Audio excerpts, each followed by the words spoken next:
Yo, yo, yo. What is up? Hey, Twisted Sync, how you doing? Wanted to get this video out there while we're moving, baby.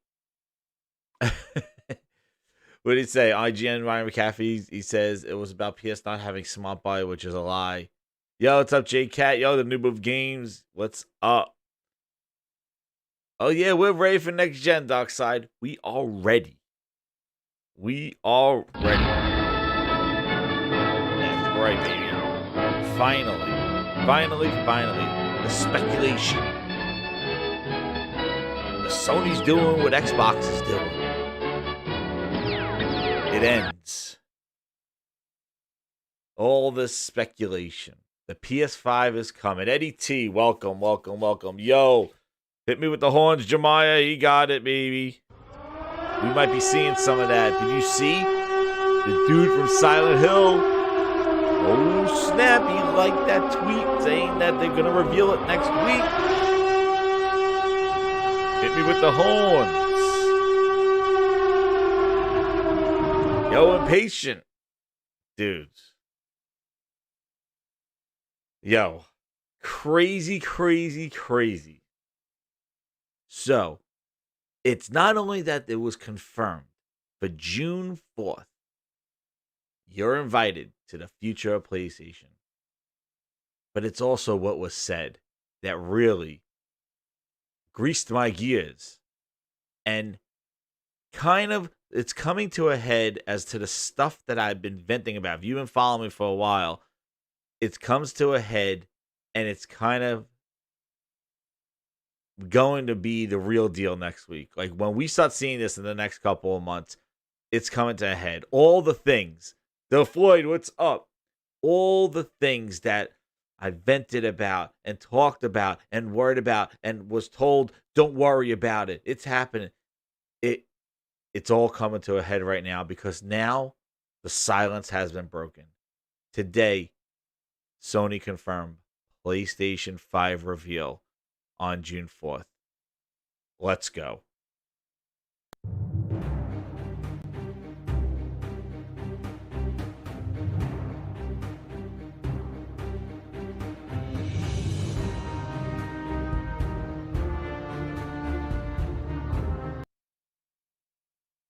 I'm gonna hit those horns one more time. Silent Hill horns for the win. All right.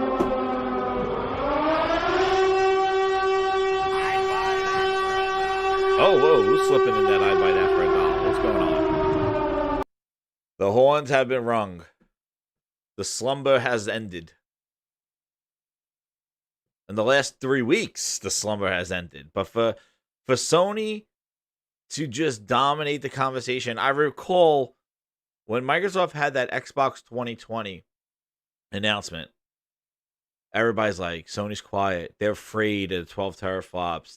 They don't know what they're doing. They're afraid. There's something wrong with the PlayStation. There's something going on. Why is Sony so quiet? They're shook from the 12 teraflops. They left PAX because of the 12 teraflops. They're shook. They're leaving E3 because they're shook that Microsoft has a more powerful console. What happened to all those? All that narrative about how they're shook when it's like, dude, it's fucking April. It's March. It's February. Nobody's reviewing consoles in February. Dopies go show their console in Christmas time. Just because Dopies did that doesn't mean that everybody else has to reveal their console in fucking February.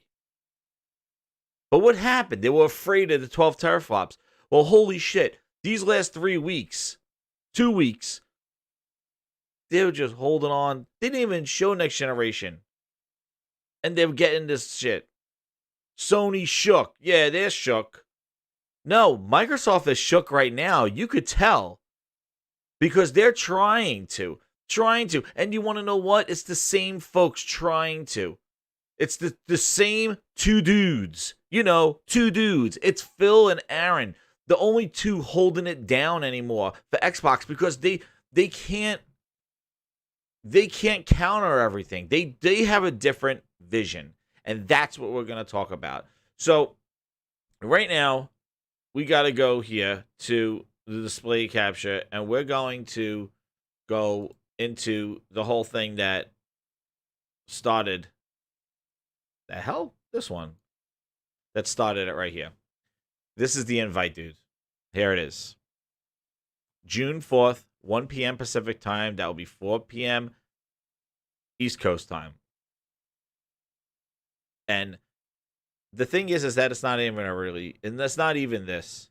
The article that really got me hyped up. This is their announcement on the blog. It's this one by GameIndustry.biz. You know them. We use them.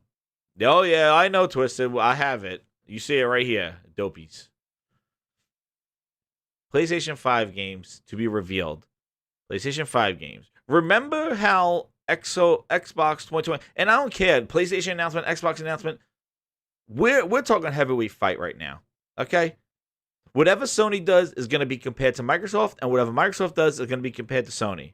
All right? There's no like, oh, this is just a Sony news day. No. Microsoft is responding. This is a back and forth. This is what we want. This is what we demonstrate. And this is what I always bring up. Because you're measured against your competition. Which we go back, there's so much hypocritical stuff that Xbox is, that Sony's not competition, but they sure acting like it, right? Over an hour of new games to be shown next week. Now, I'm sure there'll be third-party games. Games that will probably be running on the Xbox. You know, they'll be third-party. But there'll be games running on the PlayStation 5. But Jim Ryan, a Gordon Ramsay-looking dude, had some quotes. Talking about GDC, PAX, Gamescom, they're all gone. We have to live in a world, the remote stuff. Yeah, we'll skip that drama. We know what's going on. Unreal 5, DualSense reveal, great. But this is it. Right here. And this is the quote. So we're still not sure if we're going to see the hardware. It's the confirmed PlayStation 5 exclusives. That's been what's been running around all day. Is that Sony is taking an approach. And I don't even know if this is the... Was this the one? Oh, this is that guy's opinion of it. Here it is. This is the article. This is the quote. There he is, Gordon Ramsay. So he talks about a roller coaster of the year, right? A roller coaster, blah, blah, blah. But the big thing that I want to do is this thing right here. Because this is what I'm looking for with next generation. And we kind of got teases of that with the Unreal 5 engine reveal, how they kept saying this is only capable on Sony and PlayStation, what Sony did, blah, blah, blah, blah. But that was the message. That was the marketing. This is what you do when you reveal a next-gen piece of hardware. You got to show why it's unique and why you need to go to next generation. Right? This is what you need to do. And here it is. This is the quote. And this is nothing new. They already kind of said this last year when they were teasing about the PlayStation 5. And I jumped on it and talked about it there. But a lot of people are like, oh no, Sony's doing the same thing Microsoft's doing. They're gonna have cross-generational games and all this other stuff. And I said, they might, but they're also gonna probably have PlayStation 5 exclusives. And we recall what I just did yesterday, Matt Booty's quote going like, Microsoft is not making next generation exclusive games. They're making games that will run on a next gen piece of hardware and probably take advantage of it. But they are still making games for their whole family of devices, where he is very clear going, we believe in generations. We believe if you go through all the trouble of creating a next gen console, that it should include features and benefits that the previous generation does not include. And that, in our view, people should make games that make most of those features.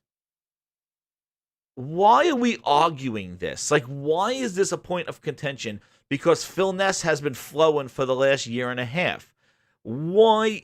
Like, this, how do we argue? With people screaming at Phil Spencer when he yelled and when they announced Killer Instinct was only on Xbox One and Rise on Xbox One and Titanfall? Well, Titanfall wasn't. Rise, Dead Rising 3, Killer Instinct, Dragoon, whatever the Panzer Dragoon game they did. Do all these Sunset Overdrive, where people complaining, oh, but I want to play that on my 360. Did anybody say all these new games that Phil showed at that?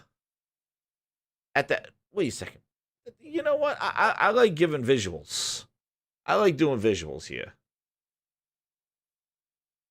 I like doing visuals. Right? We're gonna do visuals. I like visuals here. I want to see where the arguments were. Like, where were the people screaming about cross-generational games? Where were they? I want to know.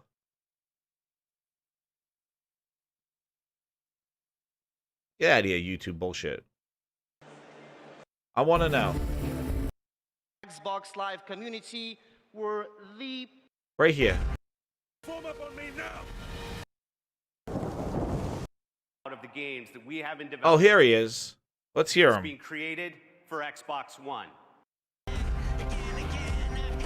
Let's see. I want to know, where were the boos? Did anybody boo this man? Did anybody boo this man? There you go, Jemiah. Here you go. Did anybody boo this guy when he came out on stage and he did this? Right? I want to know, because I don't know why we're arguing this today. I'm shocked. Here he is. Oh, that wasn't the wrong one. New generation of games. Oh wait, whoa! What did he just say? He said something. What did he say? What did I just? Damn, I keep hitting the wrong button. Introduce. Sorry. Welcome to the new generation of games. Everything we show you from this point forward is being created for Xbox One. Boo! Boo! Boo! New games on new hardware. Boo! Ain't nobody got time for that. Boo! The new generation. Boo! Who wants new hardware? I want to play Gears Judgment, Phil. Gears Judgment's going to work on it. I want to play. Boo! As the head of Microsoft Studios, I've never been more proud of the games that we have in development. Microsoft is investing more than ever in studios around the world to create new and original games. They're investing in studios around the world. Wait, this is 2013. What happened? Where's Terry Myerson with the hook to pull him off the stage? What changed? Remember when the people went to Mike Ybarra and they go, "Oh, hey, Mike, I heard it changed. Terry Myerson, and they were going to shut it down and all this finesse and all this other bullshit." Dude was saying they're acquiring studios right here in 2013. What happened? And we have more titles in development now than at any other time in Xbox history. Doesn't he say that now? With the world's top publishing and development partners of all sizes to bring you the best games and exclusive content. Boo! Built on the technology in Xbox One. Boo! That includes blockbuster franchises, new IP, and yeah, the classics you've asked for. Let's start by taking a look at one of our new franchises now, a visually stunning game that uses the power and performance of Xbox One to put you in the middle of an incredible period in history. But why can't I play it on my 360? Wait, why can't I play this on my 360? No gamer left behind. You have 88 million people. Why can't I play this on my 360, Phil? Was a shining city. Hell, why can't I play this on my OG Xbox, Phil? Why? No gamer left behind. 1,000 times over. You have 88 million customers. This is not consumer friendly. Boo! Boo! Did you hear the boos in the crowd? I heard the boos. Boo! No, this is what you're supposed to do. This is what Sony's gonna probably do next week. They're gonna show games that look amazing and you're gonna go, this is done by the PlayStation 5. I don't give a shit if it's marketing or not marketing. The thing is that it's only playable on the PlayStation 5. And that's a reason to buy the console. Oh wow, why? Why do you need a reason to buy the console? Oh yeah, Phil, tell me why, please. This is why it just drives me crazy and I get so worked up because I just don't understand how this is an argument. How is this something that's wrong? And it doesn't end here. Like, this is what you do in the next generation. We are finally able to achieve this vision. Here, he says it right here. This is the developer. Of Roman general Marius Titus. You will explore what it means to both fight as a warrior and command as a leader of men in the Roman Empire. I've been searching for a way to make this game for a long time. With the amazing power of Xbox One and the latest CryEngine, we are finally able to achieve this vision. Dude said it right there. The power of the Xbox One made us create this. Where were our 360 people booing? Boo! Booed this man. Old games. I only want to play old games on the Xbox One. I want to play all my 360 games, my old ones. Don't show me new games. Well, who wants to see new games on new hardware? Rise, son of Rome. Now, I want to talk about another creative first-party partner, one that I've personally admired and wanted to work with for a long time. The visionaries behind the blockbuster franchises Ratchet and Clank, Resistance, and Spyro are working with Microsoft Studios to create an all-new blockbuster franchise exclusively for Xbox One. Wow. Please welcome, for the first time ever, You on wonder our why stage, I Ted call this a Price fall from from grace Insomniac. of what we're talking about now. We're justifying Bleeding Edge with friends and how Minecraft Dungeons is not meant for us. It's meant for the children. And that's why those are just garbage games. And making excuses for Lucky's Tales and Crackdown 3. You hear the words coming out of the same motherfucker's mouth. Why do people forget this? I don't understand. If you're an Xbox fan, you lived this. You saw this. Look at what you're doing now. You went backwards. So now Sony is doing this and it's bad. Sony's hyping up a next-gen console with next-gen games, and that is a bad thing. He just talked exclusive, and I noticed what he said. Notice the Phil Ness started back in 2013. He called them all new franchises. He didn't call them a new game. He called them franchises, insinuating that there would be sequels to these games. These will be new home. This Xbox is the new home for this. That's right, Wound Up Penguin. Exclude Sony and Nintendo, do. Yeah, that's right. Thank you, Phil. Oh, here's a Sony dev on stage. And you want to know what Microsoft needs to do? They need to do this again. If they want to even have a speck of interest going into next generation, they need to do this again. The problem was they did a great job in 2013. This was excellent. This is what they needed to do. Dopey policies and all that other stuff tarnished this message, but this was good. And I swear, I would take this in a heartbeat. I would go back to Xbox 2013 in an instant compared to the horse shit we have been dealing with for the last 2 years. This kind of shit gets me to buy a console. This kind of shit makes me want to invest in their system. And if they do this in July, I will buy a Series X. But if they come out and show me hokey dokey, what's Double Fine making bullshit, no. Yeah, you're right. That's Phil talking now, and this is him now. We're really focusing first on what it means to play these games on your phone. So we thought about how can we get as many people playing on a phone as possible. I'm trying to use the phone! That's what Phil devolved to.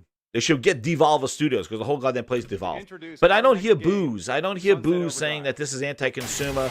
People throwing tomatoes at this guy. From Turn 10 There's Studios. Forza, only powered by the Xbox One, and you hear all the stuff, right? Oh, the cloud. Oh shit, we don't talk about the cloud right now, dude. That's a fallacy. But they got to do something like this. And that's what we come back to. We do believe in generations. And whether it's the controller, the 3D audio, or multiple ways the SSD can be used. Remember, the SSD can be used in different ways. We're thinking about giving people something new and games something new. And he says it down here. And he said the challenge of having 100 million people, you know what I mean, And the thing is that they're going to want those people to move over.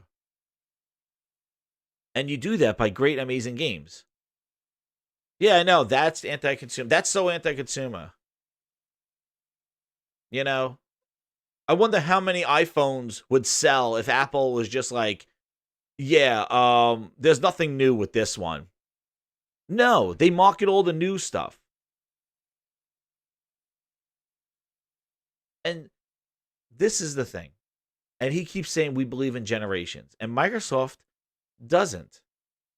And we go to Booty, end of generations. Xbox. And just in January, we did this yesterday.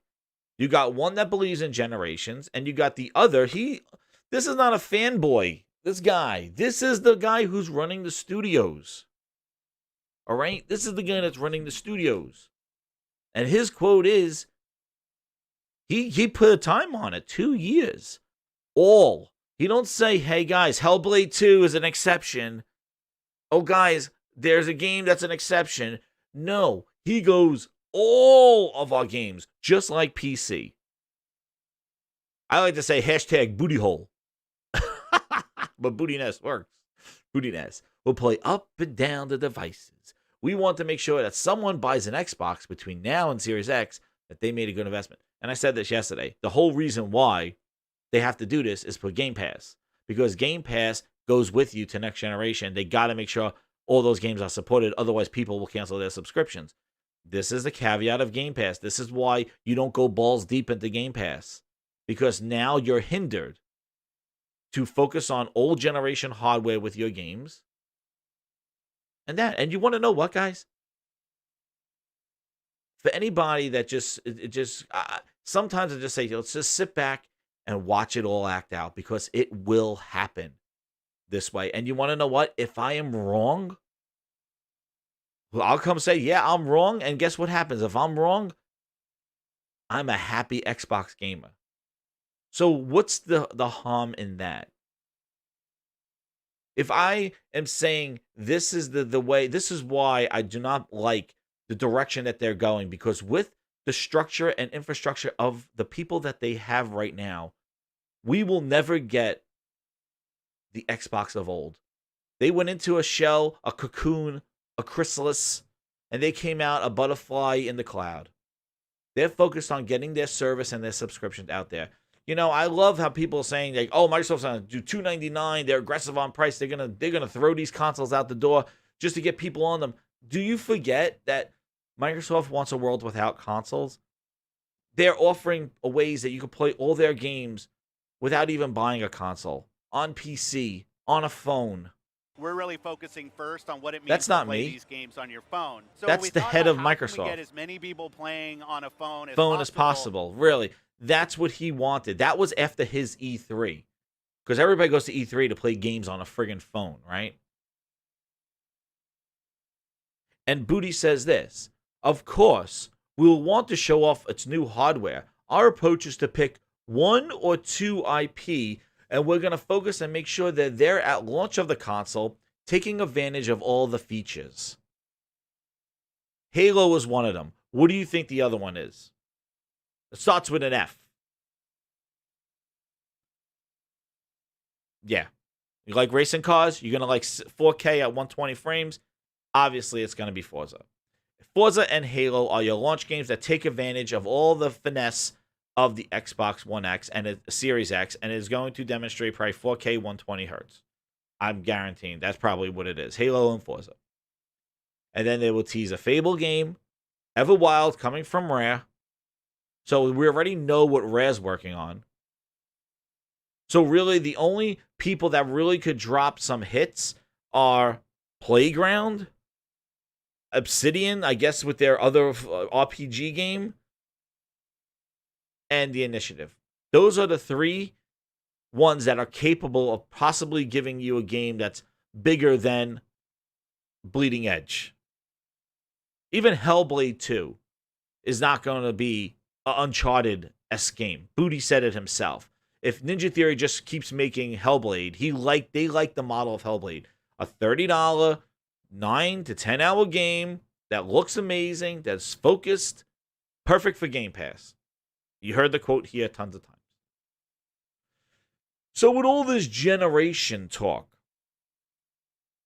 and how, this ran around all our games, they end the generations. Microsoft does not believe in generations. That's why all their games go over. But guess what? Our good friend Greeny had something to say about that today. And he pinned it. Dope. Xbox believes in generations. Generations of games that play on latest hardware, taking advantage of next-gen innovation, offering more choice, value, and variety than any console launch ever.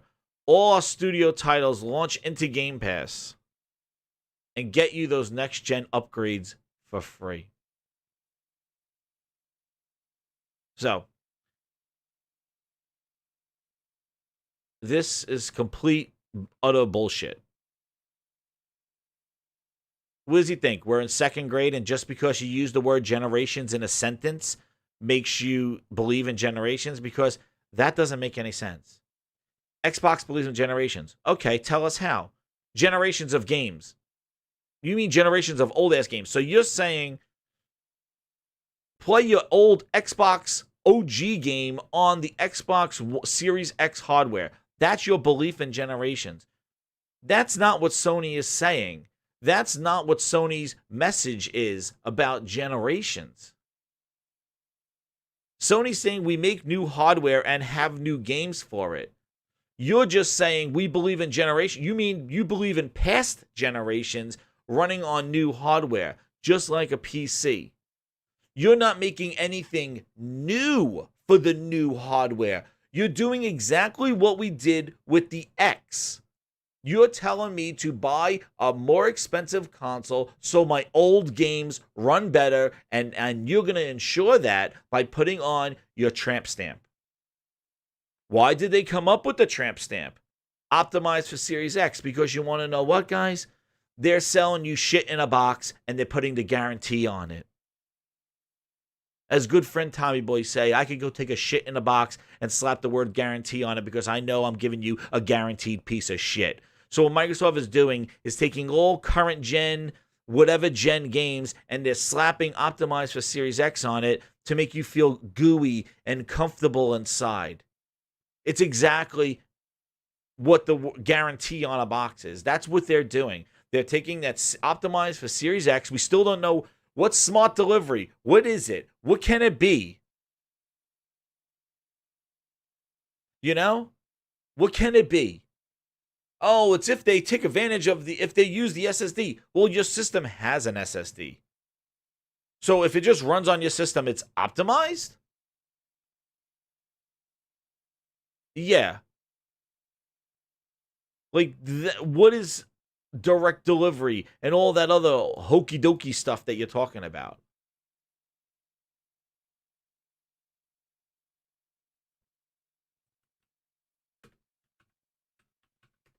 What is it? It's just because it run and they did the same thing. Enhanced for the X. That's why if you look at the two of them, when you talk about generations, Aaron Greenberg doesn't know what he's talking. He's not talking about generations. He's just saying all your old games run better on new hardware. That's what their choice is. And you keep seeing choice and value and variety. See, what Microsoft is doing is saying, stay where you are. We don't care if you buy a Series X.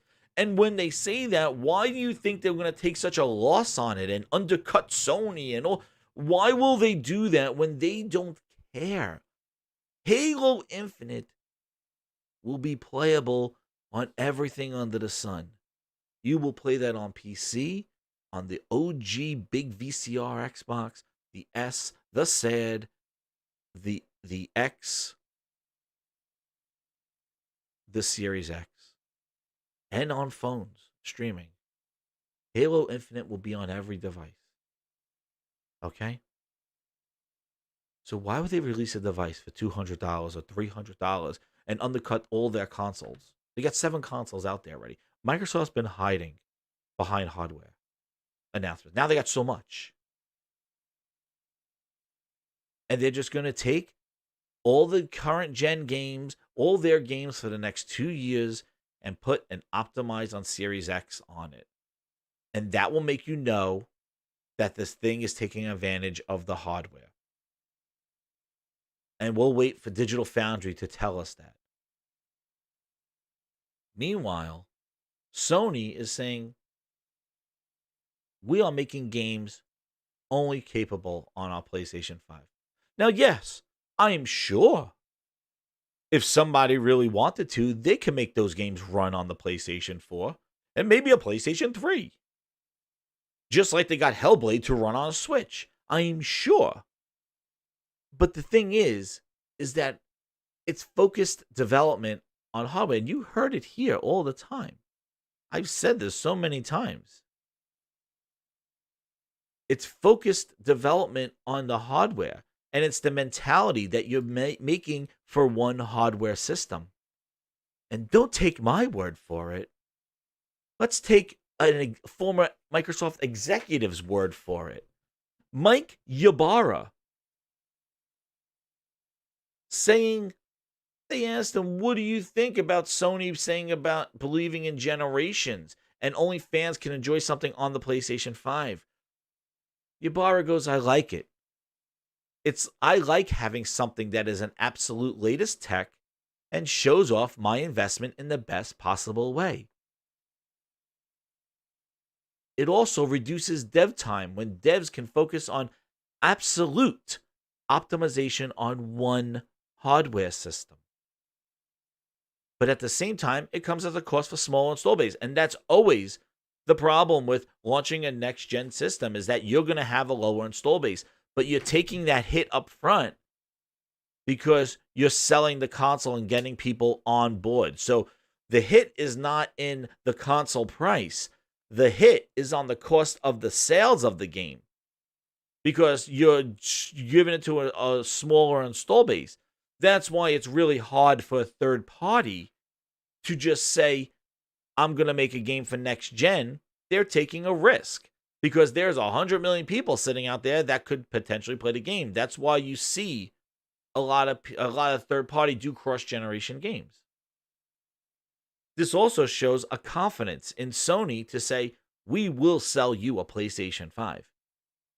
And if you remember, and again, I'm not going to go back to find it, but trust me, Phil Spencer said 2 years ago in an interview after E3, when they were talking about the Xbox One family of devices and the Xbox Scarlet, and they were talking about their families of devices. He never said they're one Xbox family.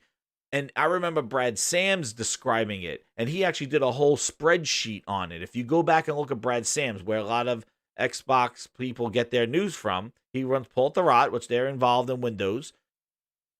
He did a whole chart going, Xbox One is a family of devices.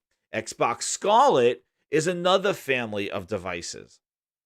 And in the Scarlet, there's a Lockhart and there is a Scarlet box.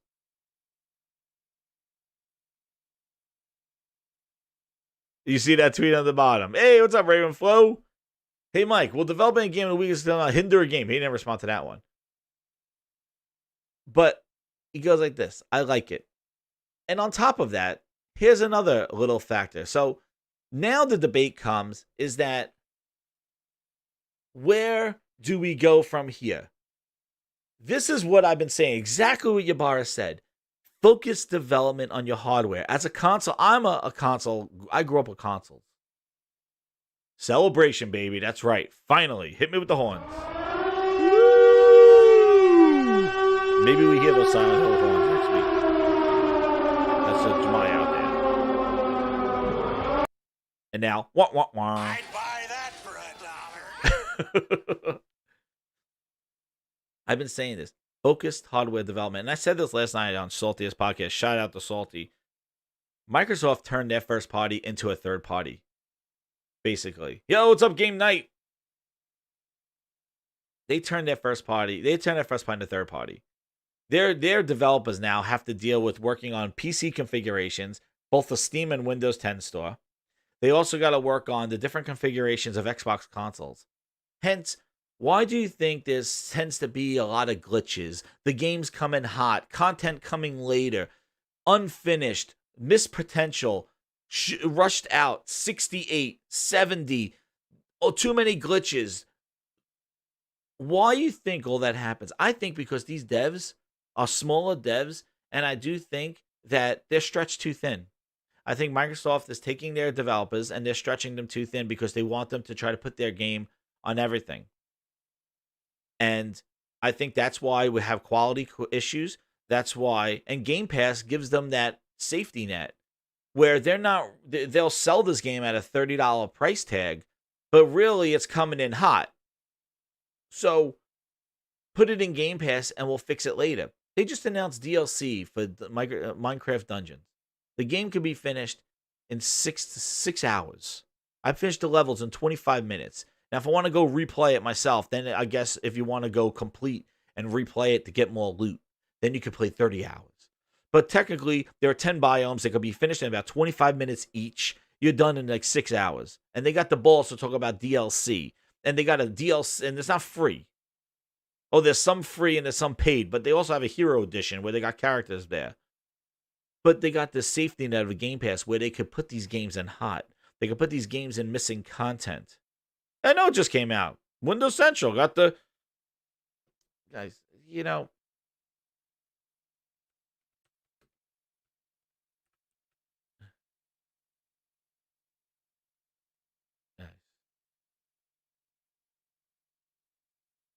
Watch. Where is it?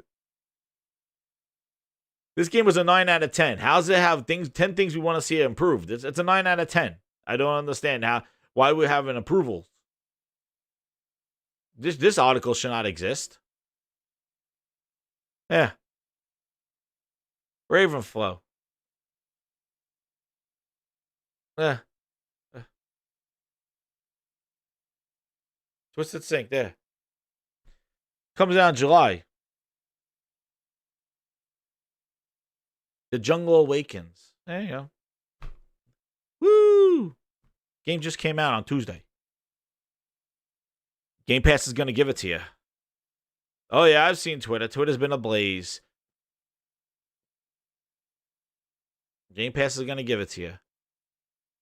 But, yep. Sorry, I just like Salty's tweet there.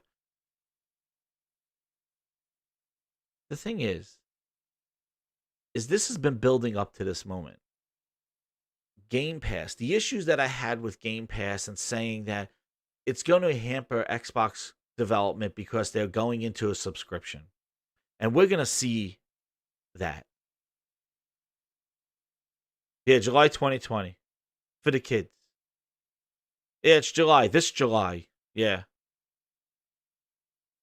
We're going to see that coming. Microsoft putting their games on PC, making their first party do PC first, PC same time. That stresses these small These are smaller studios that they bought. They didn't buy an Insomniac. They didn't buy a Rockstar. Microsoft didn't purchase Mojang, again, like a Mojang size acquisition. Microsoft didn't buy huge studios. They didn't buy Remedy. They didn't buy huge studios. They bought Compulsion, In Exile, Double Fine, who was on Kickstarter. They bought a bunch of hokey dokey smaller developers to make smaller games. That's what they've done. Booty said it out of the booty hole. That's why when people go, wait, they got bangers. Do you really think in the current Microsoft state of affairs, they will release a game that we just saw in the last 2 weeks on the size of a God of War, an Uncharted 2, Uncharted 4, Last of Us 2, Ghost of Tsushima? You think a game of that quality and polish and length will exist in a $10 a month Game Pass model? Or for a box of Pop-Tarts? Or a bag of Chips Ahoy? I played Gears 5 for a bag of Chips Ahoy. I played Ori and Minecraft Dungeons for I'd buy that for $1. $1. And I could play Halo Infinite for $5. You're telling me that Microsoft Studio games will not be compromised like they have been in the last 2 years, coming in hot, lacking content, putting stuff in, all this hokey dokey stuff that brings their scores down. Hit that like button, guys. Grindhouse is growing, baby. This is what's happening. You don't think these games will be compromised? Gears 5 had no progression in it to get anything worth a damn because they put it all behind $5 microtransactions. They put it all behind $5 microtransactions to get skins to use in multiplayer that were in Gears 4. You tell me that wasn't there because of Game Pass.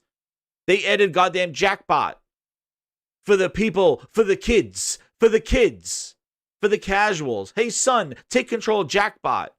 Why? Oh, because I just downloaded this game that was free in my Game Pass. They added arcade mode for the people, for the casuals, because of Game Pass. Said it himself. Game Pass is going to impact the type of games. That's why when people say wait till July, I will wait till July. And Halo Infinite better not be compromised. They better not say, well, the multiplayer is free to play. They better have an in-depth showing, like an appreciation of Halo, like Sony has done with The Last of Us 2 and Ghost of Tsushima and all their other games.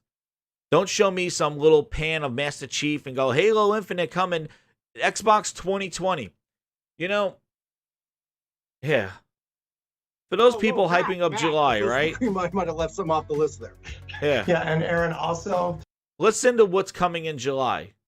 Right? Everybody's saying the July event's going to be fire. Okay.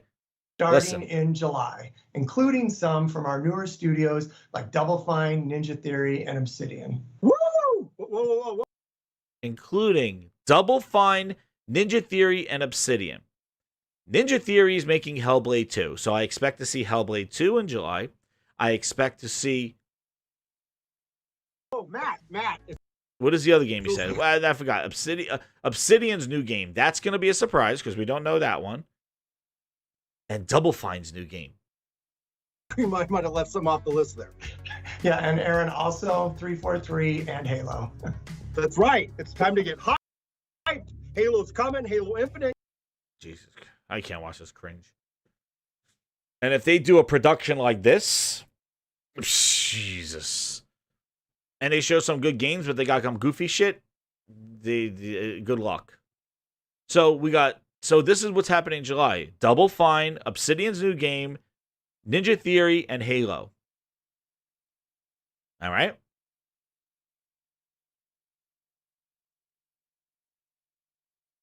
Nah, sorry, Ghost to New Orleans. No super chats. I don't have 1,000 subs. I'm trying to get there though. I'm trying to get to 1,000 subs. We've been growing over the last couple of weeks. Yeah, so I see the guys chat talking about Ryan McCaffrey. He blocked me because I went at him back to when, Xbox, when he was like damage controlling for something, and I said something to him and he didn't like it. There was nothing against Xbox. I was for all Xbox back when I would use that thing. But what he tried to say, and I think a lot of people are really hyping up this July event because they think that Microsoft is going to counter what Sony does, or this is the show that they needed to do, because technically this is their E3, right? See, Ghost of New Orleans played Gears 5 for a box of Chips Ahoy. Oh, I thought I thought you did. I didn't know he was quoting me. I thought he actually did. Well, I did. I got kids, and I got them Chips Ahoy. Yeah, guys. Thank you. Yeah, thank you, Ghost. Yes, get me to 1,000, everybody. Thank you. Get this grindhouse up to 1,000. I'm gonna put some more. I'm gonna add some more rooms to the grindhouse. You guys are awesome. Oh, I can log on to see his tweet. Is it Twisted? Is it the one that where he says that like they got a show, but it's just like PC. Is that the one, Twisted, where he's like it's just like PC? Because that's the excuse, scalability, hashtag scalability. And you know what? Let's talk about scalability because I gotta let's you know what, because right, Xbox is all about scalability, right? Let's see. I think they're all about scalability. So is that the one? He said that PlayStation should copy Smart Buy. Oh my god. Yeah. Oh, that's what he said, Smokey. Fuck.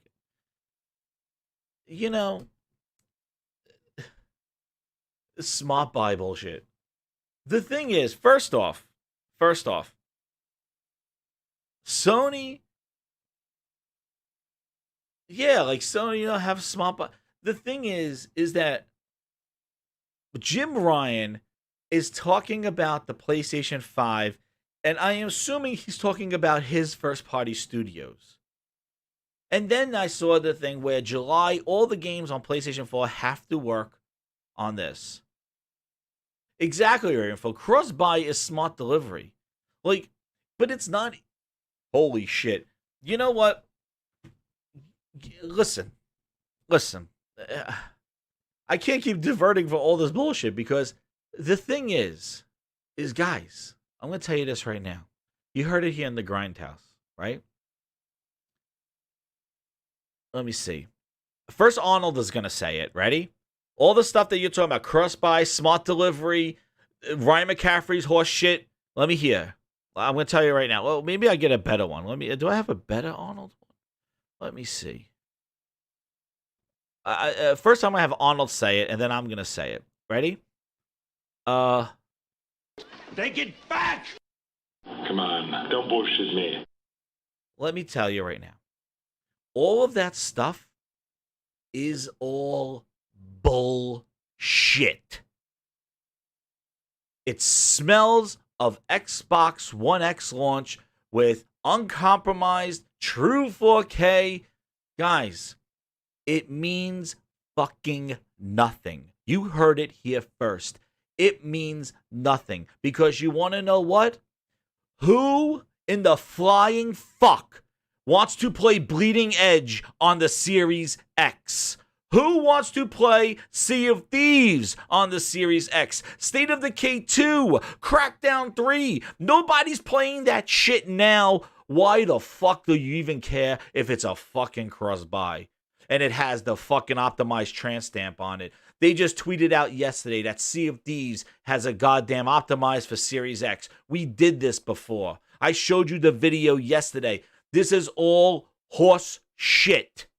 It means nothing. They're bullet points. What are they? They're grasping for air bubbles. That is it, because they know they don't have the games, because Booty already shat in their face with saying next generation. There is no next generation. All our games are cross-generation. So all this cross-gen bullshit, nobody buys a next-gen console to play old shit. That is a benefit. That is a perk. But that is not the reason why you buy. Microsoft's mentality is you play your old shit. Remember when we're good? Well, you could relive that now with the Series X. Remember when we made some good games back at the 360? You could relive those memories. Microsoft's like your grandma telling you old-ass stories.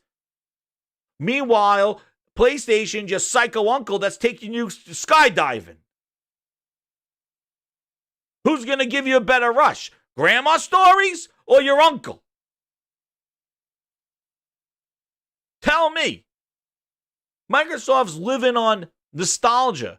They're living on, you remember Gears 3? Well, I know the new ones suck, but remember Gears 3? You could play that on the Series X. Nobody's buying a console for that. That's nice that it comes along with you. That's fine. Wonderful. Just like I'm not subscribing to PlayStation Now to play PlayStation 3 games.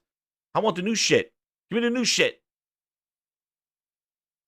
Did people jump out the windows when Red Dead jumped into in Game Pass? Does everybody go? Is everybody sharing screens for Game Pass? Kev, you know what I mean, though. You know what I mean. And I think Gears 3 is a better Gears 2 is a better game than Gears 3. Because Coalition, who the hell knows who the hell's running the Coalition now? I don't even know who the hell's running that shit. But that's the thing.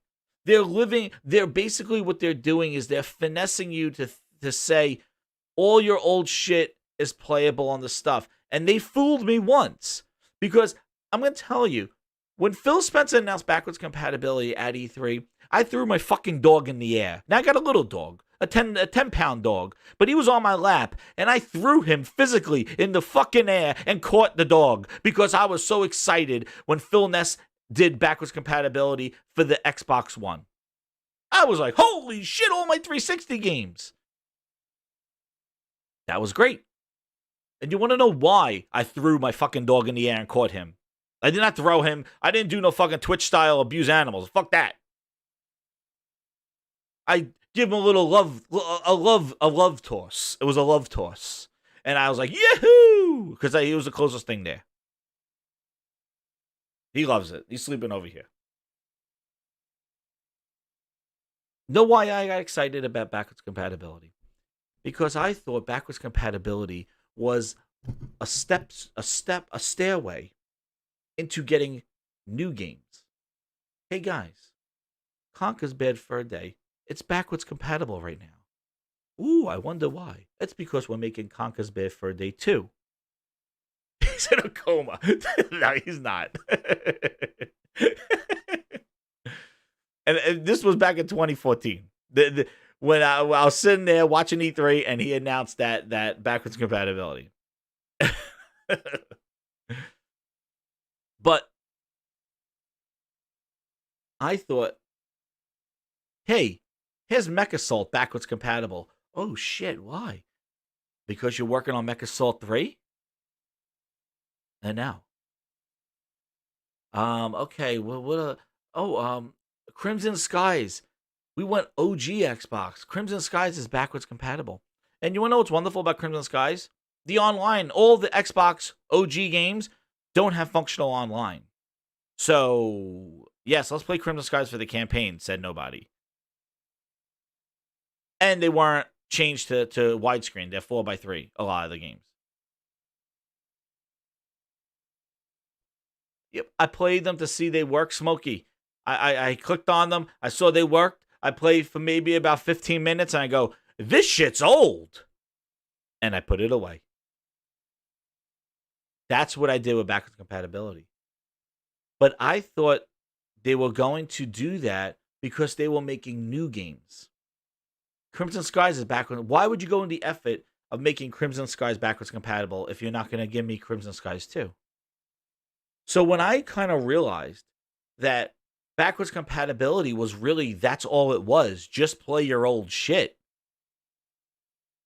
It was nice for the announcements, like, oh, when they announced Black Ops, I'm like, oh, Black Ops, woohoo. I played it for a little bit. I played it for 15, 20 minutes, maybe a half hour. And I was like, nah, I'm done. I was not playing that game for hours or anything like that. Hold on a second. We're right back. To grab something.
Back from the intermission.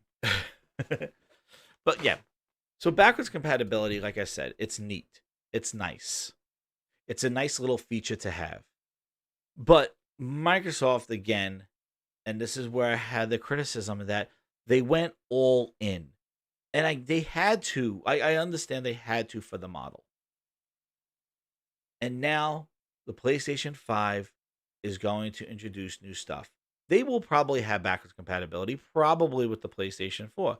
But Aaron Greenberg is like, we believe in generations. Yeah, you used to, and you believe in the generation. You believe in old games running on new hardware. I'm talking about new games. And granted, scalability does exist. Just like when people say on PC, like, hey, I played this game on 2080 and a 1080 and a 970, and the game runs on all the different ones, different capabilities, right?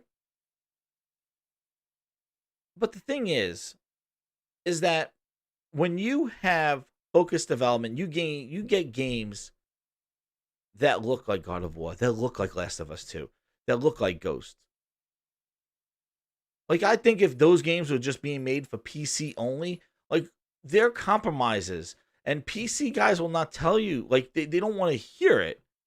But there are compromises. Like, people make their games for PC in a scalable way, because they have to address the minimum requirements to the recommended requirements to that. Like, there is a variability. And compromises need to be made to have that flexibility. But when you have focused development, just like Ybarra said, on a fixed piece of hardware, you could possibly do things because the hardware is the same in everything that you're developing it for. So there are some little shortcuts, perks, little tricks, things that you can do to show the power of that system. So yes, Microsoft will have scalability, and I'm sure Halo Infinite will run on everything. It has to. But Sony is doing the generation approach, just like Nintendo has done. These games are for the next generation. And you want to know what? Like I said before, we could sit back and just watch, because the games are going to do the talking, not the YouTubers and all that other stuff. The games will. And that's the thing. The games will do the talking. So if Sony comes out next week, and shows games just like that Unreal 5 demo, games are like, whoa, look at that. Horizon 2, like, I think Horizon 2 is going to be a looker. The first one was. Whoa, look at that. Oh my God, that's next gen. And then come July, Microsoft shows Double Fine's game. I don't know. What can that be? Psychonauts 2? Everwild, we saw that from Rare. Ninja Theory, Hellblade 2, I think will look great. I think they got to show Hellblade 2 because that's probably a graphical showpiece. And I think we're going to get a lot of Horizon 2 with Hellblade 2. I think that's probably going to be the next battle that we're going to see. But the games. Yo, Optimus, how you doing? The games are going to show what the systems are capable of. And that's why I always said, first party needs to demonstrate the power of the system. Now, if Microsoft comes out and shows kind of what they did at an X0819, or they show kind of the middle of the road, like Game Pass type games, and Sony shows PlayStation 5 exclusive games that look incredible, there's going to be something to say for, like, is this cross-generational thing beneficial to the Series X? And we saw this. The X got a pass because it was a mid-gen refresh.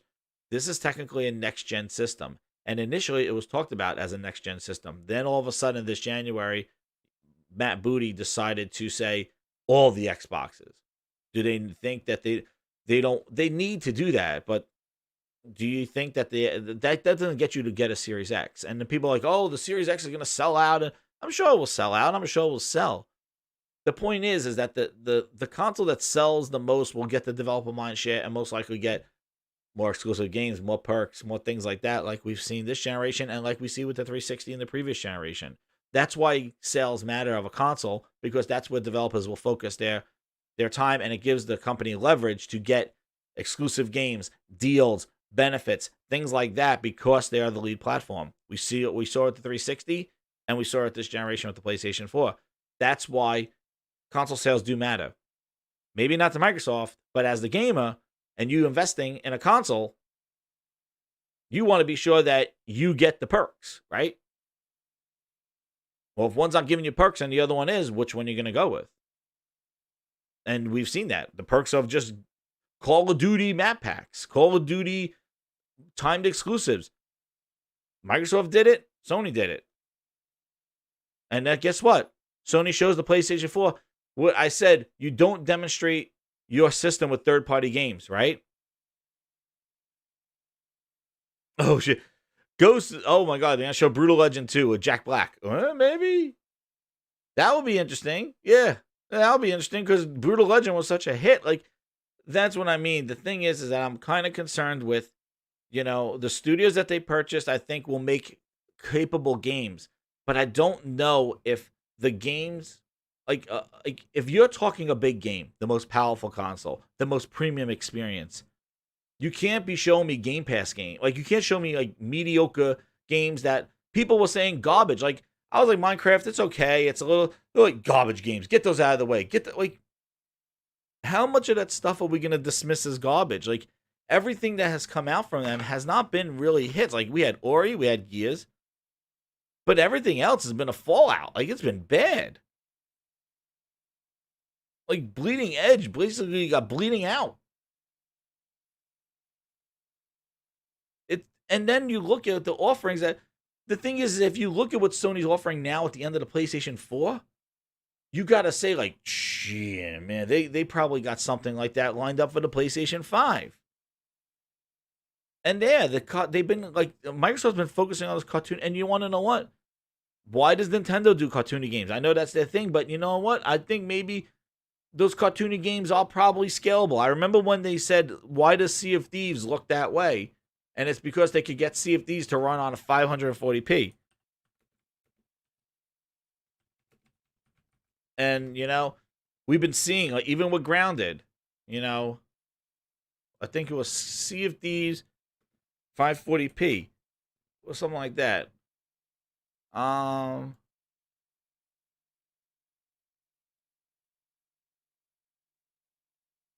Yeah, now Sea of Thieves is a good looking game.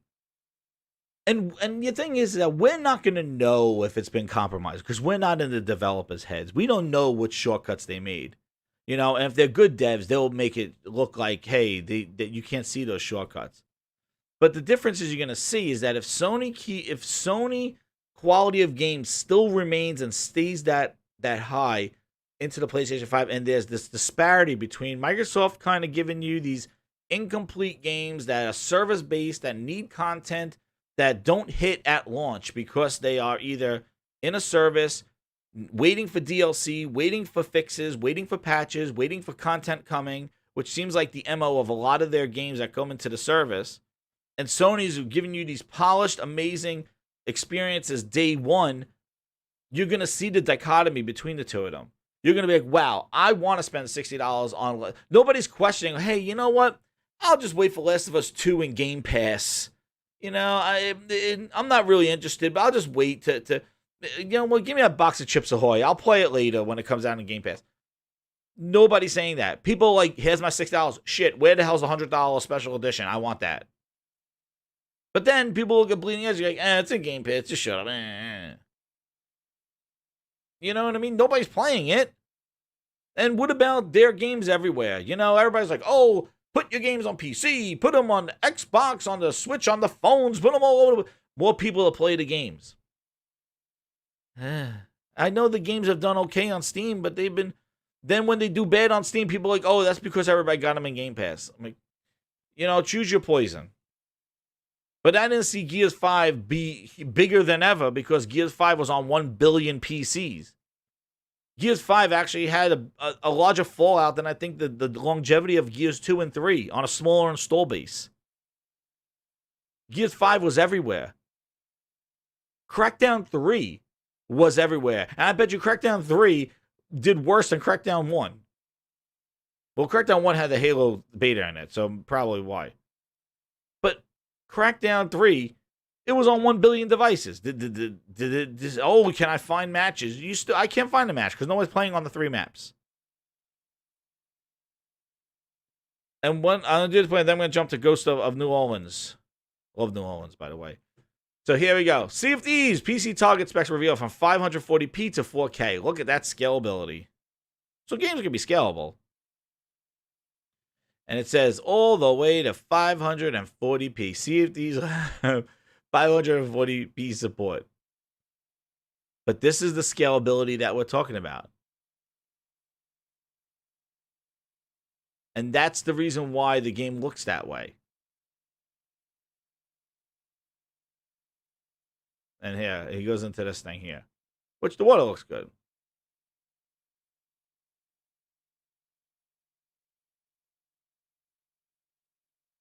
What did he say here? So the scalability works. You know? It's just we're going to see probably a different level of quality. And that's why I'm really, really looking to see what Halo is. You know? And honestly, I don't know. From what we saw that Halo trailer, it didn't blow us away in graphics. It didn't blow me away. I was like, oh, okay, that looks like it could run on this stuff.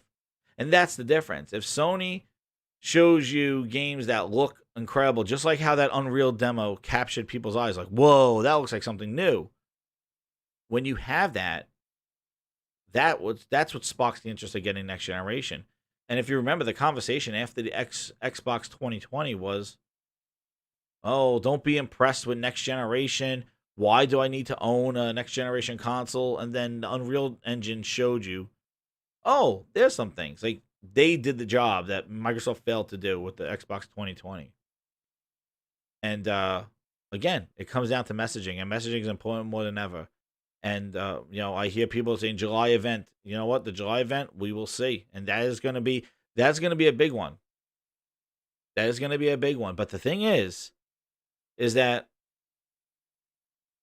Microsoft has had the stage, and I said this before, has had the stage for over a year and a half.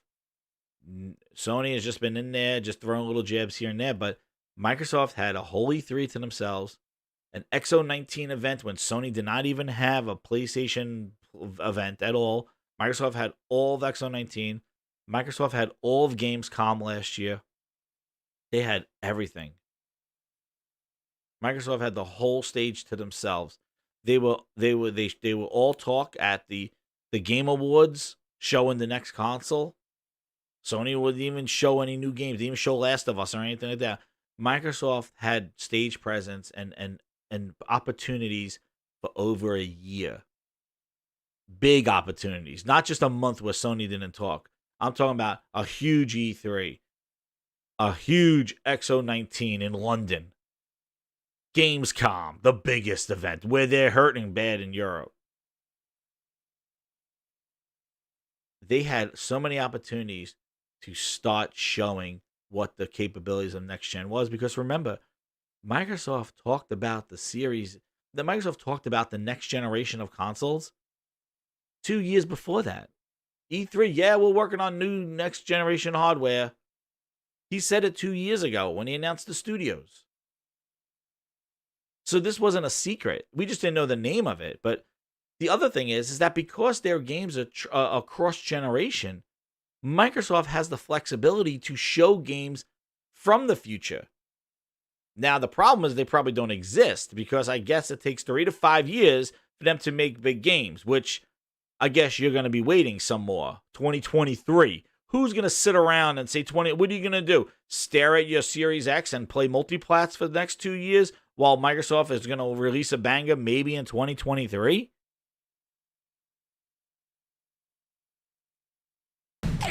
You knew it's coming. Ain't nobody got time. Ain't nobody got time. Ain't nobody got time for that. Ain't nobody got time for that. Ain't nobody got time for that. Ain't nobody got time. Ain't nobody got time. Ain't nobody got time for that. Yeah. So, Ghost of New Orleans said, PlayStation will release sequels to all the bangers from this generation. With new IPs, it's going to be an uphill battle for Xbox. Totally. The biggest fallacy that happened this generation with the Xbox is that they did nothing to grow new franchises that people want to play. They had Halo with the OG Xbox, the 360 they had Gears. They basically they had franchises they could carry over that people wanted to see sequels to. Unfortunately, with the whole entire Xbox One generation, Microsoft failed to build any franchises. Now you could say Sea of Thieves, the housefly that won't die. That's because they choose to shove it down our throats. And I think people do play it. The streaming community is strong with it. So you know what? Yeah, Sea of Thieves, I guess. Does that game get a sequel? Did Minecraft get a sequel? No. But the thing is that they did nothing for their hardcore audience to build a franchise. And then you look at Sony's, and just like you said, sequels, they had, even The Order, short as it can be, but you know what? It was a cool little franchise that I wouldn't mind a sequel to make it better. Days Gone, Horizon Zero Dawn. Horizon Zero Dawn is a perfect example of what Sony was able to do this generation. They made a game that people wanted to play that looked incredible, a showpiece game, a showcase game, and now people look forward to the sequel to be even better. And having that as there, so you're not depending on an Uncharted at launch, a God of War at launch, a Gran Turismo at launch. They basically created a new franchise. Even Until Dawn, Detroit Become Human. A lot of those games, they could have sequels to that. Until Dawn 2, I think that would be pretty cool. I think that would be pretty cool. Release that at Halloween. Yeah. But they made, but I'm talking about big ones. Horizon's one. I think Days Gone is another one. That thing sold really well. They have a sequel to that. Even if they get Kojima to make a sequel and Walking Simulator or whatever, Death Stranding. But the thing is, the Sea of Thieves has 20,000 viewers. Yeah, it's not bad, I guess. Go look at Gears 5. Probably has like 10,000 viewers. Bleeding Edge. Go check Bleeding Edge on Twitch. Jesus. But the thing is that Sony was able to build upon this generation for next generation. That's why next generation is kind of already in the books, unless Sony just falls on its face next week and does something stupid fuck you, everybody. But they've been talking a good game, leading up. This is what people want to hear. They don't want to hear about cross-play and Kumbaya and all this stuff. They want to hear, I want a premium system with premium games. Thank you very much. That's my standard of quality. That will get me, you will earn my $500. It doesn't matter if the PlayStation 5 is $500 or $400. The games will sell the system. If they have a Horizon Zero Dawn 2 and it looks like anything that we've never seen before, that system could be anywhere between $400 to $600. People will buy it. The games do the moving. Transformers says, looking like a repeat of this generation, Xbox execs need to go. Sorry for repeating myself. I feel like I feel like the brand I played for 2 gens. Yeah. You know what? I think the executives are the biggest problem that I have. I don't really dislike the Xbox brand or console. I dislike the executives talking about stuff and not having it shown. I wasn't oh, I don't like Don Matrick. Don Matrick I didn't care about Don Matrick. All I care about what he was showing that I could play or what I can do, the deals that he was making. Here comes Kojima, first time ever. Whoa, a Kojima game? Metal Gear is going to be on Xbox. What? These were moves to try to draw people away from the PlayStation. These were moves that were whoa, Final Fantasy Day 1. What? Oh, one more. GTA, an exclusive DLC.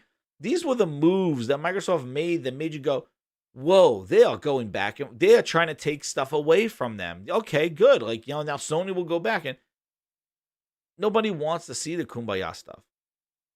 And the executives, the problem is when Sony announced some stuff about their PlayStation 5, developers came out of the woodwork to start supporting their message. Oh, the SSD, I can't wait. This is great. No, just like today, the guy from Bluepoint was like, oh, I can't wait to leave old generations behind or old consoles behind. I was like, oh, damn. You know what I mean? The Bluepoint. So we definitely hear Bluepoint, something going on with that. But everybody's like, oh, I can't wait, next generation. And where was he? I think he said it. There it is. Peter Dalton. Yeah, I show it. I'm not just going to talk out my ass. I'm not going to talk out my booty hole. Yeah. I'm so excited for the future. It's time to push forward and leave old gaming limitations behind us.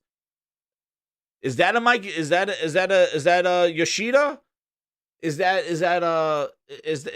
this Triple H? Hunter Hearst Helmsley, whatever his name is, Hunter Hearst. Who's this guy? Oh damn, he's a third party developer or a developer for Blue Point. Third party, right? They're not owned by anybody. Damn. So see, and this is what I mean. And when they talked about the SSD, developers came out there. These are not executives, but let's see. Who's defending Xbox in their generations, guys? Who?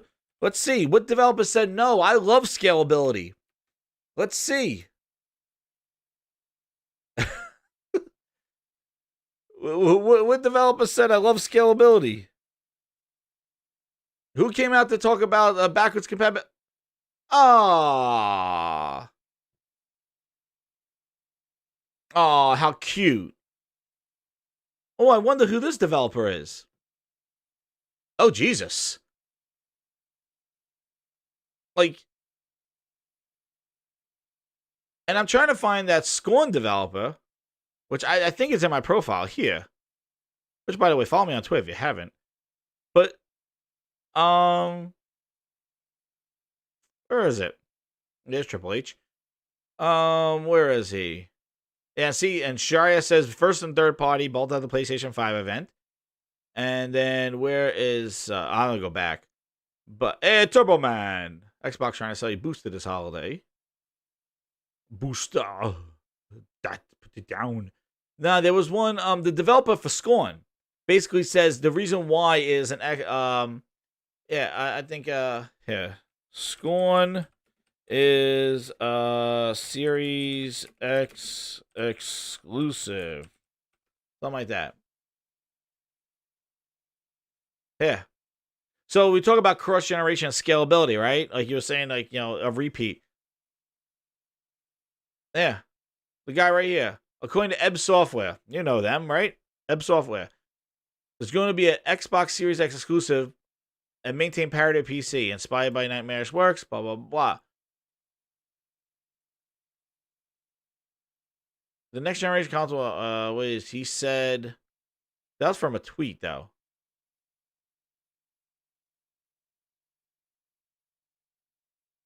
I think it was the Medium guy. It was one of them that said, here it is.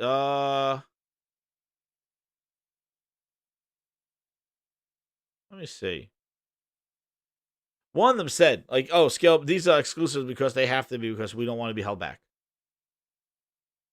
Those are scoring a Medium dev. But Medium, and this is what I mean. People hyping up Medium. Okay. That's made by the guys that made Blair Witch. Anybody? McFly, anybody? And I got the squeeze. Like, yes, these are games, but are these games that you want? Like, these games that, like, are these games that you were anticipating? Or games that you're like, oh my god. Their track record is Blair Witch.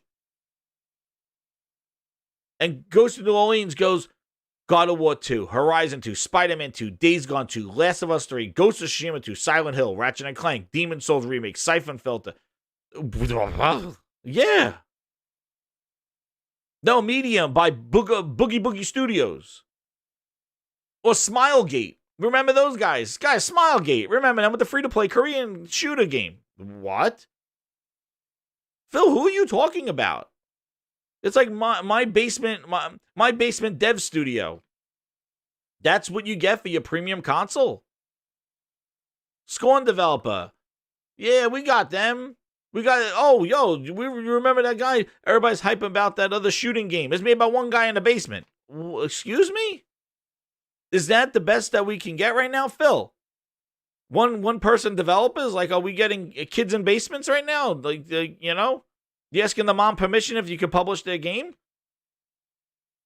You're selling a premium device. Where are the premium games? these are nice, but like we don't do this to talk about $500 premium console with 12 teraflops. Like if Sony's going to come out and show you bangers or even potential sequels like Ghost of New Orleans says, like, what? Bleeding Edge has 11 viewers on Twitch. Yeah. Case in point. Oh man, why don't you ask those 11 viewers if they can't wait to see that if it's optimized for Series X? You think all 11 of them can't wait to buy $500 to play Bleeding Edge again? 11 viewers. Anybody? The game came out 2 months ago. Multiplayer only too, right? Big competitive scene. Gears has 1,000 viewers on Twitch. The Gears, and this is the thing, Game Night. Gears 5 is the best that Microsoft has. Like, that's their top.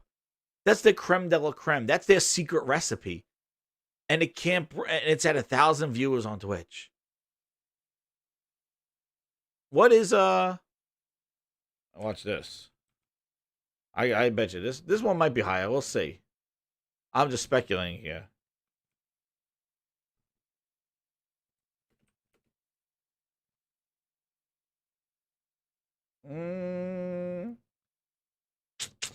Yeah, I thought so. Talking about Twitch viewers. Yeah. Last of Us. 5.5 thousand viewers already. On Last of Us. A walking simulator, they say. How's Last of Us have more viewers than Gears 1? Than Gears 5? Where's the mind share at, people? Think, McFly, think. Another one, and another one, and another one, and another Come on. one. This is the thing that they lost. They lost the mind share. So when they're talking about, like if Microsoft had a celebrated library of games, and they're like, this celebrated library is coming with you to the Xbox Series X, and here are some new games, it would be a whole other story. But basically, I'm bringing heavy baggage with me. You remember that 68 CFDs? Well, it's coming with you to Series X. Dude, leave it back there. Fuck it. You a State of Decay 2. You remember that wonderful 67 rated game? It comes with you. Dude, I don't want it. Like, Microsoft doesn't have a celebrated library, especially in the Xbox One generation. Yes, people will play these games, but there is nothing that is like, oh, that game has to come with me. Microsoft should have said, hey, nothing works. People would have, here are a bunch of new games, and people would have had the same reaction. But who wants to bring heavy baggage with them? Why do you want reminders of the Xbox One fallacy of the generation? That's why Last of Us is like, hey, oh yeah, that game's a classic. You think they're saying that about Bleeding Edge? Go ask the 11 people. Is this game a classic? Are we playing this are we going to be playing this in December? Hold on, I'm going to ask these dudes. Let me ask these guys. Let me ask these guys. I want to know how many people are watching Crackdown 3 because the celebrated library is backwards compatible, right? We got to bring these games with us. There's not one person in the world streaming Crackdown 3. It's on 1 billion devices. Anybody? Oh, there was a video 6 days ago, 10 views. But right now, nobody's watching Crackdown 3. But it comes with you, though. It's coming with you. That's the thing. Everybody's making like such like Microsoft had this celebrated library that's backwards. Oh my God. Backwards compatibility is so important because these games, everybody's playing them right now. They got to play them into next generation. What? Cut your dead weight off and give us new shit. Stop relying on this. And I swear in July, they already started it. Oh, they already started it. You know? You know, they already started it. Where is it?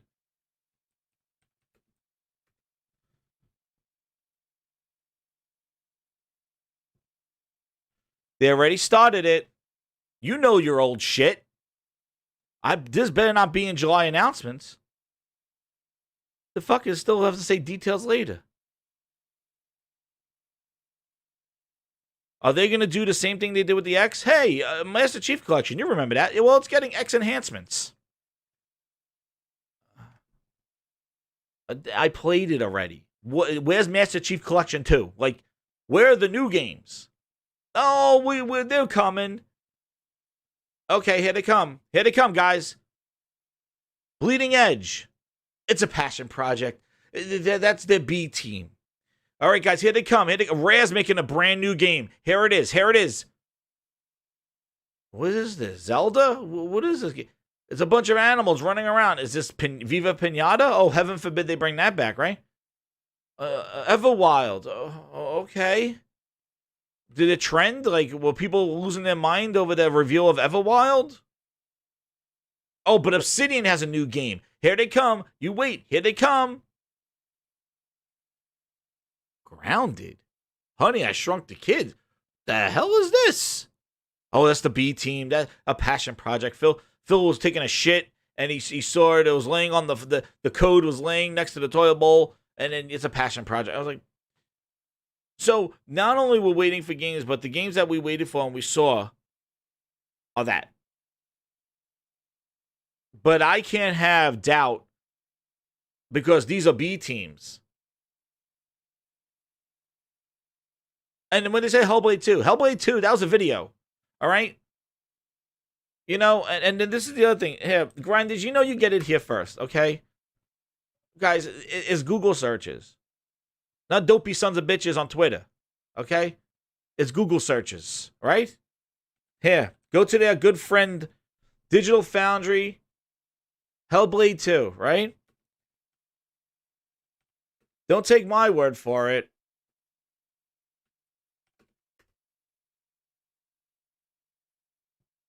Please, Grinders, that's why I got over 30 people watching. Thank you again. Like that button. Share this video out. We're bringing this motherfucker home. Watch this. They analyzed this video. If you look at the bones here in this one scene. With screen space reflections, you could arguably not see the darkened underside of the bones in the reflection. I want to get to a specific quote that says, so when everybody talks about this, guys, when everybody talks about Hellblade 2 and this thing, right? Take them to about, what, the 10-minute mark of this. Is at a height that is decidedly a gen above that which we've seen in other games usually, and especially in Senua's Sacrifice before this. This is something I expect that next generation consoles will be able to show, but the level of the perfection of that geometric detail in terms of going into the distance, even given the constraints of 24 FPS and sub 4K, that just seems really unrealistic to me. I have yet to read about perfectly invisible LOD transitions being a thing. As to the rest of the visual fidelity put forth in terms of lighting or effects, it is indeed a healthy step above that seen in the previous game and many games in the last generation. But we need much more footage before we start seeing what type of techniques we are looking at and how dynamic they may or may not be. Trailers and cinematics are even better smoke and mirror shows than games themselves. And if this trailer just ends up being a bit of pre-rendered smoke, what rendering aspects of it are actually attainable all the time in a real game still need to be proven. Basically, this trailer looks nice but says extremely little. That is a bit of a downer, but it is good to be skeptical, managing expectations regarding next-gen. If anything, this trailer shows us that next-gen assets are going to be authored to an incredible level of detail. Now, what do you say? Smoke and mirrors. This trailer tells us nothing about what they're going to be doing because it's just a cinematic movie. So when everybody's like, well, there's Hellblade graphics. Like, this looks great. I like Hellblade too. But I would never go around going like, this is what the Xbox Series X is going to look like. Assets are going to be authored to an incredible level of detail, at least. Next-gen. If anything, this trailer shows us that next-gen assets are going to be authored to an incredible level of detail, at least. But the managing expectations regarding next-gen. And until that happens, I hope you enjoyed this video. If you did, it's good to be skeptical, managing expectations quickly. This trailer looks nice, but says extremely little. That is a bit of a downer, but it is. See? That's right. I already have a Microsoft console. I got the gaming laptop. Exactly. But that's why it bothers me, because like it really, to me, it's all about the games. And all they've been doing is talking about bogus hardware horseshit stuff. And whenever it comes to, hey, Phil, what are the games going to look like? Or what are the games going to be? Shrivels up in a ball. Oh, wait till E3, wait to Gamescom, wait to July. You should have let off with Halo in June. In May. I don't know what the hell you decided to lead off with Scorn and all that hokey and like 1 second of Assassin's Creed. I don't understand the logic of that. When you have supposedly these bangers, why wouldn't you lead the charge of next generation with your first party? Why would you do this? Because the only reason why this would all make sense if Microsoft has something that it will knock Sony first party down. I don't know who would make that. I don't know if it's a deal. I don't know if they got some Crytek to make them a game. I have no clue. But that is the only way that Microsoft holds on to this. But the thing is that if you think about Microsoft has this banger under their belt, a game that will knock Last of Us 2 out. I don't know. Like, fantasize as much as you want. But my thing is that then you got to look at it and say, well, wait a second. Will a game like that exist in Game Pass? Would they maybe that game does exist, and maybe it's a 5-hour game. But would a game of the level of depth and detail of a God of War, Horizon, Zelda, Mario, all these kind of games, these big banging games, these generation-defining games, will a game like that exist in the current Game Pass world? That is the big question. And so far, we have seen Game Pass been just nothing but just mediocrity and kind of like an accessory to your Chips Ahoy. But what I like is that Sony has defined the generation. They're like, that's why they had to get these two games within 3 weeks of each other, because now the PlayStation 5 talk starts. And Microsoft had a whole year and a half to try to lead us into that. Yo, what's up, Jamal? Silverback, what's up? Transformers G1. Yeah, wait till the next pandemic, right? Yeah, exactly. Wait and wait and wait. But the thing is that Microsoft put themselves in this position right now. And I said this 3 shows ago, and I'll say it again. They had a whole year to kind of lead us into next generation. And it wasn't like Microsoft was quiet, right? Microsoft wasn't like, oh, we're not going to say anything. We're going to wait. No, Microsoft was boosting, talking about xCloud. And remember, it was all about the clouds. Would you ship that? Would you ship that? Talking about streaming to phones, talking about nobody left behind. They were talking out their ass every month. No VR. I don't believe in VR. Remember, Microsoft didn't shut up. But none of that had anything to do with the games. They could have been building hype, teasing, talking about what their guys are doing, working on it, showing a little more Halo as the year went on, building up for this to prepare. Instead, they held on to everything. They talked all this other horse shit that did nothing for them except just make them look like hypocrites. And now they wait until July, and now you got Ghosts, Horizon Zero Dawn 2, PlayStation 5 reveal.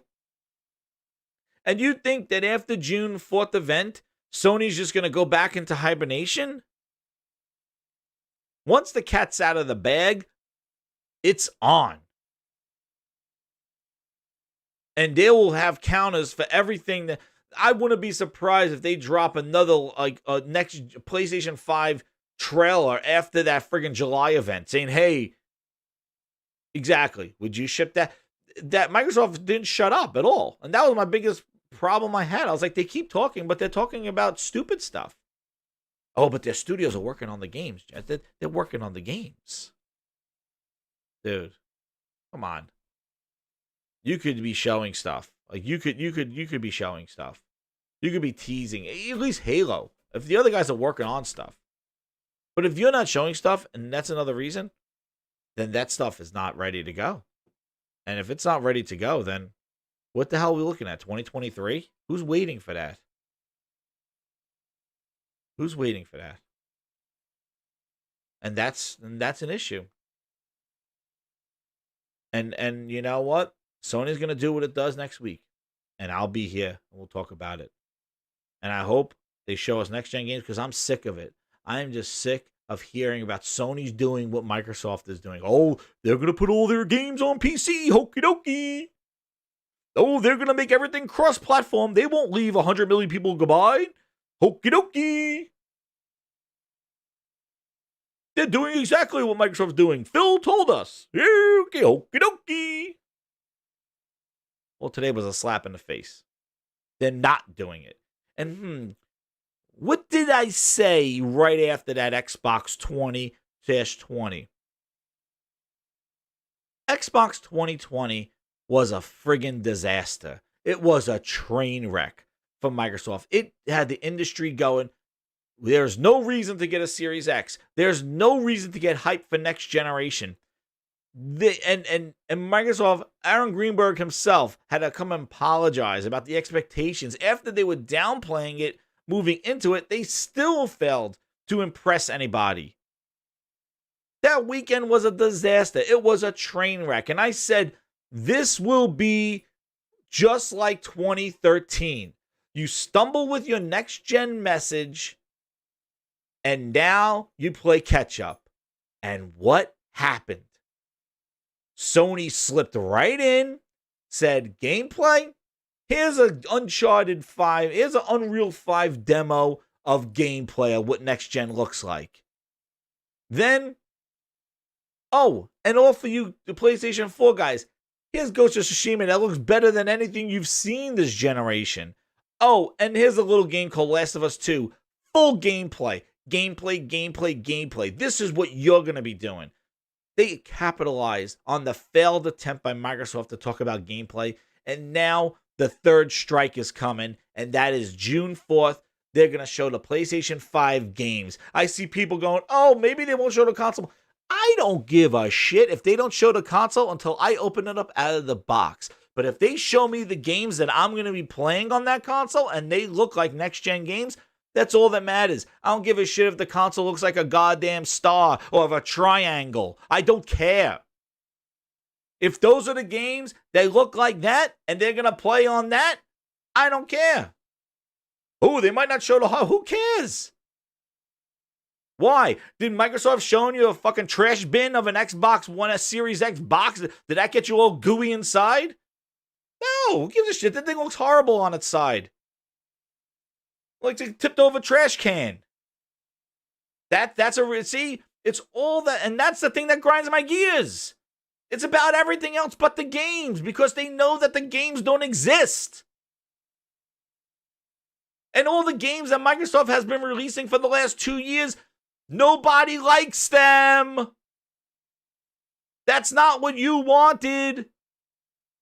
That's why you call it trash. That's why you call it getting it out of the way. That's why you call it B teams. That's why you call it passion projects. I didn't make that up. That wasn't me. That was excuses for trash-ass games. That's what that was. So everything that they've been doing under the Phil Ness realm has been a disappointment. Now, I'm not saying that all the games are bad. People like the games. You're not bad for liking the games. But I could tell you deep down, under the skin, where the green blood flows, these are not the games we want. That is why wait to E3. Wait to Gamescom. Wait. That's why it's a wait game, because now it's wait to July. Because the games that Microsoft... See, if Microsoft is releasing games like we've seen from Sony, nobody on the PlayStation side is saying, oh, guys, wait, they're coming. Wait, we're here. While I'm going to go play Uncharted, Last of Us 2 the next 3 weeks, I'm still playing Final Fantasy 7. Xbox console owners are playing Final Fantasy 7? No. Whose fault is that? No, I'm playing Call of Duty, Modern Warfare, Modern Combat, Modern Warfare 2 campaign a month before you guys. Wait. It's not that I'm sitting here staring at third-party deals or staring at a 12 teraflop chip. Yo, Ravenflow. Yo, Burke. I'm not staring at chips and teraflops and SSDs and all this other horse shit. I'm playing games. While I'm playing those great games, I'm getting more great games coming. And then on top of that, there are going to be more great games on the next generation console. There's no waiting. That's why when you hear wait, it's because what Microsoft has been showing. XO19, oh, that's just an indie showcase. The excuses. You know, when people make excuses for what they're showing, that's not what they want. And they're just waiting for that mic drop. For years, we're waiting for that mic drop of Microsoft going, that's all the fuck shit. Here's the real shit. But I came to terms, it's never going to come. What are they going to do in July? What? So if they announce Perfect Dark, Fable, and Halo, you think that erases 3 years of waiting? And what happens if Perfect Dark, it looks like goddamn Battletoads? I thought Battletoads was going to be great. I see Battletoads. What happens if Perfect Dark's a goddamn side-scroller? See you, Twisted. Thanks for coming by. That's the deal. There is no waiting. Microsoft forced themselves to wait now till July. And Sony jumped right in. And exactly what I said after that Xbox 2020. I said, this could be as devastating as 2013. If Sony capitalizes on Microsoft's missteps. And what did they do? Microsoft failed to show next-gen gameplay. Sony showed gameplay of games that look next-gen, even though they're current-gen games that we're going to be playing in the next 3 weeks.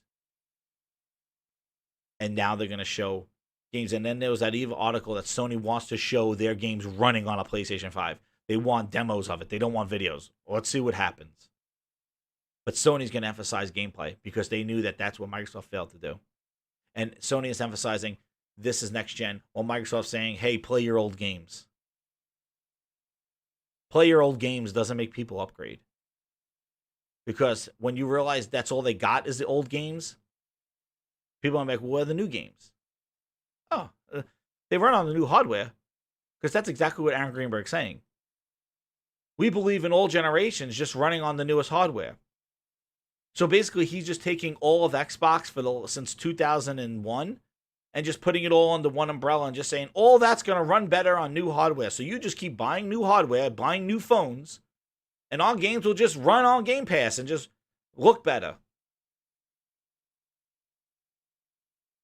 So they're not going to offer any new exclusive experiences, where Sony is positioning themselves to be like, here is a new next generation experience for you. That gets, and know what that gets? That don't get the casuals. That gets the hardcore, who then get the casuals, who then... That's how your console sells the next generation. And therefore, just like the chat said, this is just gonna be a repeat of this generation. The problem is that Microsoft shifted things halfway through this generation. The beginning, they started strong. With games, at least.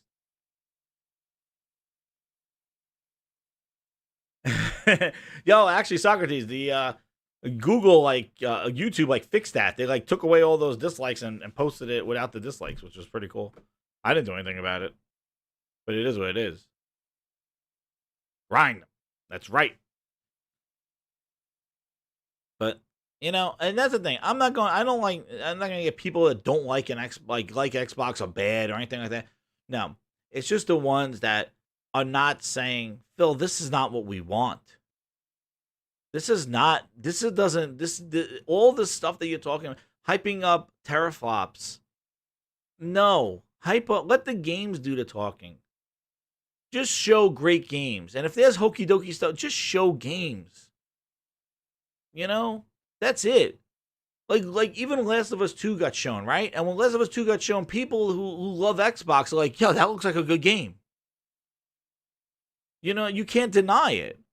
Just like if Halo has a great showing, I'm not going to make Halo look like shit. No, if it looks great, it looks great. Just like a Horizon Zero, like what? Forza Horizon 3. Like, people like, yeah, there are people say, oh, it's a racing game. And, you know, they're haters on both sides. But the general consensus is like, no, that's a great game. No matter what hat you wear, PC, PlayStation, or Xbox, you're like, Forza Horizon's awesome. You can't deny a bad game. The problem is that they haven't shown any good games.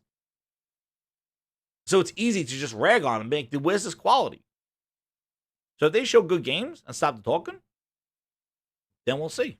But guys, till then, I want to thank you again for coming out for this impromptu show. But man, what an announcement. Next week's going to be lit. I got to make sure I have a water for that one. Or some liquor. Either one. But I want to thank you guys for coming out. The Grindhouse is growing. Please like the video. Hit that subscribe button. Follow me over on the Twitch. And follow me over on the YouTube. And on Twitter, I hit over 900 followers. Thank you again. Yeah, and that's the other thing, Came Night. That's a whole other thing. Like, do you like Xbox or do you like Phil? Because I can't stand that. You know, you can't play Phil. Like, you can play games. So, like, it's like, well, the Xbox is doing whatever. The games are all right. But Phil's such a nice guy. Excuse me. Yeah, he's a nice guy, but I'm not buying him. He don't come out of a box with fucking dandelions coming out his ass. I'm not buying a Phil Spencer toy. Maybe they should make a Phil Spencer doll. Maybe that'll be great. Maybe Phil Spencer doll. But guys, I want to thank you. Before I go on another rant, my throat's feeling a little parched. I want to thank you guys again for coming out. And Jemiah's still here. I'm going to hit the horns for him. Feel.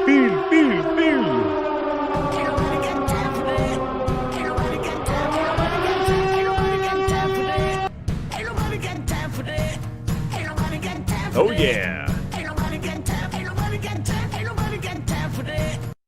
Thank you again, everybody. Hit that like button, hit that subscribe button, and we Ghost. Later, grinders.